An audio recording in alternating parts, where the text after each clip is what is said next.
Did you know that kids between the ages of 6 and 12 spend on average 4 to 6 hours of screen time per day? The research is clear that excessive screen time use impacts our kids' cognitive development, specifically executive functioning skills, which are cognitive processes that allow us to plan, organize, and execute different tasks. So if you're finding that your child's screen time use is impacting their day-to-day functioning, watch this video because we're going to dive deep into what is happening here and what we can do to start setting healthy boundaries around screen time use. I'm Lisa, a child behavior expert and a parent coach. I have over a decade of experience working as an occupational therapist. I focus on executive functioning because it's such an important topic for parents to understand.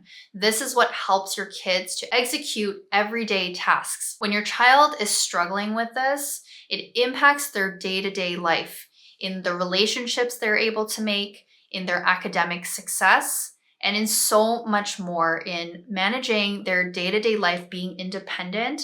And these are things that we as parents all want our kids to develop the skills in. If you're noticing that your child is engaging in so much screen time throughout their day, and it's starting to impact their day-to-day functioning, it's causing a lot of tantrums and meltdowns, watch this video as we dive deeper into this topic. So as you know, screens are everywhere. Your child's exposed to it, whether it's at home, at school, out in the community when they're with their friends.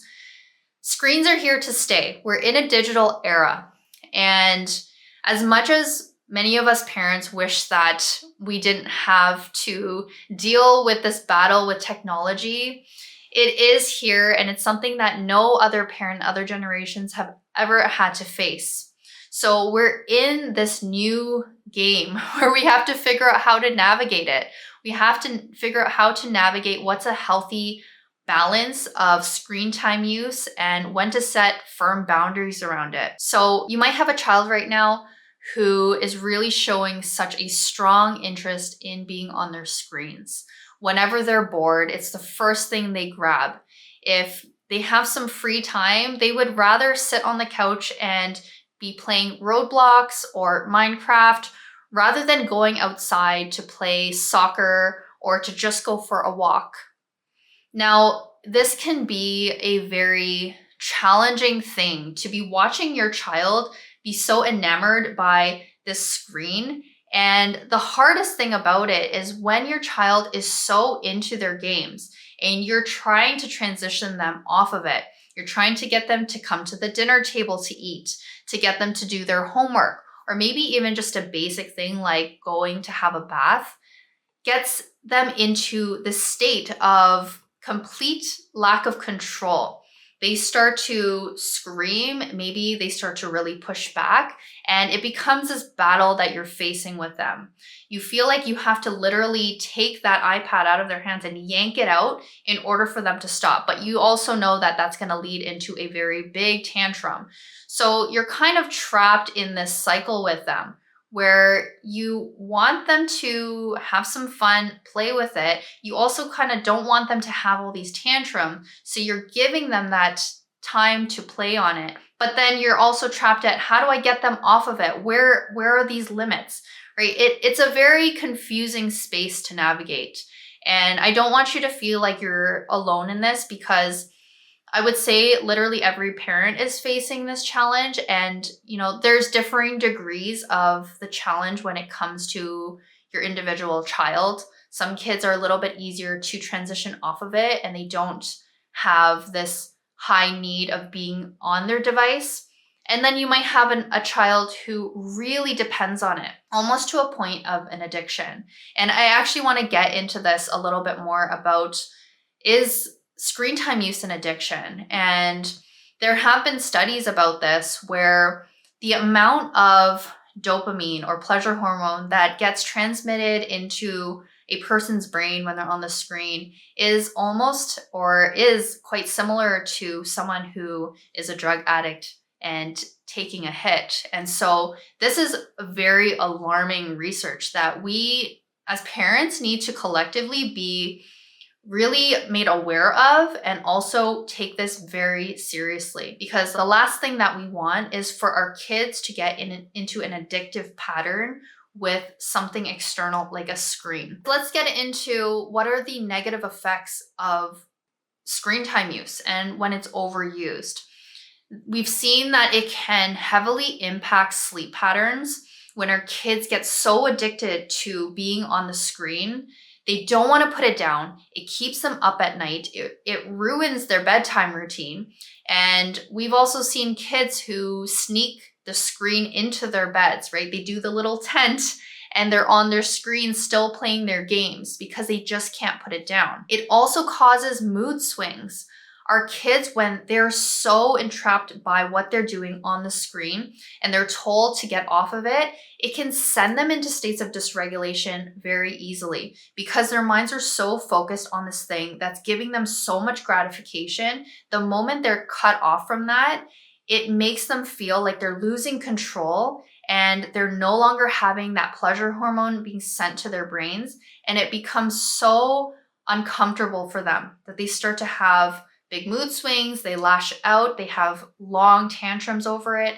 And so these are big warning signs to let you know that now's the time to really start taking this seriously and start implementing firm boundaries around screen time use. Screens are also impacting cognitive development in executive functioning skills. So we're seeing a huge decrease in attention. So our kids are so used to the fast-paced, things that are like when they're watching YouTube channels and there's just so many different visuals going on, there's so many sounds that are happening, they're getting instant gratification. And so their brains are starting to lose that attention span and they're not able to focus on things when they're in day-to-day life. So when they're doing work at school, it's much harder for them to stay focused on that task, right? Tap into their thinking brain so that they can work through problems to problem solve. It's also making it harder for them to connect in real life when their whole attention is on something that's digital, right? It's this 2D screen. Now, when they're out in the real world and people are there, there's emotions, there's different social interactions that they have to learn how to navigate. They are not accustomed to that. So then they might be struggling with that communication piece.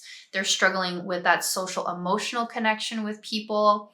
And you might be finding that your kids are really struggling to make friends at school. And they're struggling to handle different interactions with their siblings and with yourself because they are not used to that due to their overuse of screen time use. So now that we've talked about the downfalls of too much screen time, and you're probably sitting here recognizing that, yes, this is my child. They're getting into a very addictive pattern with their screens, and I want to do something about it. That is the very first step. And I want to congratulate you for recognizing this because this is actually one of the hardest things is to, recognize that this is a problem and that I need to actually seek for some advice and some different strategies to actually start making a change for my child. Because it's very easy to just kind of let things be. Because like I said, the digital age is here. We are all on our phones, all on our computers. We ourselves are likely in addictive patterns too, right? We all scroll social media and we can sit there for hours. And so for us to take that step and go, you know what? I see how it's impacting my child. And I also see that it's impacting us as a family. It's time for us to make a change. That is a big thing that can be such a, big hurdle that stops us from even wanting to do anything. Because really in this process, it requires us to make changes in our own patterns with our screens. Our kids are looking to us. Our kids are seeing how we use our screens, and they will copy that and also multiply that, right? So let's get into setting healthy boundaries for our kids. Now, the first and most important thing is reflecting on our own usage of our screens. So how do you handle it? When you come home, when you're feeling bored, you feel like you have nothing to do, what are you doing with your time? Are you spending hours endlessly scrolling? Are you always diverting your attention and, playing games on your phone while someone's talking? Your kids are watching the behaviors and how you use your own screens, and they will do the same. So we need to do an internal reflection. And this is one of the hardest things because it really does put a spotlight on us. And this isn't meant to, put any guilt or shame over us, but it's just to bring awareness into our own behaviors and how that can be influencing our kids' behaviors with their screens. So if you're noticing that you yourself often lose control, you catch yourself, scrolling on Instagram or some sort of social media page for hours at a time. And then you come off of it and you're like, wow, what did I just do my whole evening? I feel like I just wasted so much time. This is a time for you to go, okay, how can I start changing my own behaviors? How can I start, only limiting myself to 10 minutes, 15 minutes a day on these social media platforms that feels like it's pulling so much of your attention? Setting those limits on yourself can, first of all, show your child that you have self-control. And you can do this, you can use different apps to help you out. There are things on your phone where you can set it up and only allow yourself a certain amount of time. And then once you've surpassed that time, the app will shut down and you won't be able to log back in for another 24 hours, right? So that's some external boundaries that you can set up for yourself. And once you do that for yourself, you show your child that you are setting these boundaries, and then you start implementing it for your child, right? So it always comes down to ourselves first, making sure we are modeling the right behavior for our kids before we start asking our kids to do something differently. The second way of setting boundaries around screen time use is creating screen-free zones in your house. So allocating certain rooms in your house, like the living room, is the place where you can be on your screen. But once you have dinner and you're in the kitchen or in the dining room, there are no screens allowed, and that is including yourself.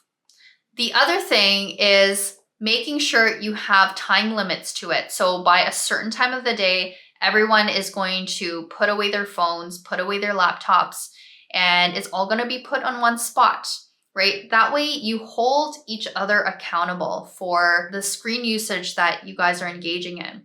This is a family team effort. And that is so important to make sure that you don't set this tone that this is about your child and that they are the problem. You want this to be a collaborative approach, right? It's very important how you start this conversation with them. You don't want it to sound accusatory where you're saying, you're using too much screen time, I'm taking away your iPad and I'm putting it in the cabinet and locking it, right? That's only going to create a lot of resentment and animosity and a lot of battles. So what you want to do instead is, have a family meeting together, sit together, talk about the impacts of being on the screen too much and how that can impact the relationships that you have with one another. You might not be giving, your full on attention to a person who's talking because you're distracted by your screens, and why that can send the wrong message to somebody, right? Giving your child the education around why screens and overusing it can be a detriment in their life is a very important thing because it builds the foundation in teaching them, why this is so important to limit our screen time use as a family. Then together as a family, sitting down and making a plan and saying that, we are all collectively going to reduce our screen time use because I can see that there are benefits if we don't use it and if we start to engage in more family activities and we start going outside more, then you can implement the actual boundaries. So weaning your child down from excessive screen time is not something that will just happen overnight. It's a gradual process. It may actually feel like an up and down kind of path when you're trying to reduce screen time, because if your child has been so accustomed to playing different games all the time when they come home after school, and now you're suddenly changing the routine. It may be a hard shift for them. So don't be discouraged if it does feel like it's kind of going up and down and they are having some tantrums over it. That will be part of the process, but it's about holding firm, but yet, loving and empathetic boundaries for them, because it is hard. It is trying to wean your child off of something that they do truly enjoy. And so give yourself some grace during this process and don't feel like you have to do this by yourself. There are different tools and different resources out there that can help you in setting the right boundaries. I myself am a parent coach and I can support you through this process. What I find the most is having an accountability partner being the most valuable thing when it comes to working on setting boundaries, because it can be difficult when you face a really tough tantrum or facing pushback and you're getting a lot of negativity, because again, there will be some of those days where your child is not going to freely just give up their screens, that you might just need someone to be in your corner to encourage you, to let you know that you're doing the right thing and you're on the right track. So if this is something you need support in, feel free to send me a message and I'll be happy to support you with this. So I hope you found this video insightful about the effects of screen time use and how to set healthy boundaries around screens. If you haven't already, please like and subscribe to my channel so you don't miss out on videos like this. And I hope to see you guys in the next one.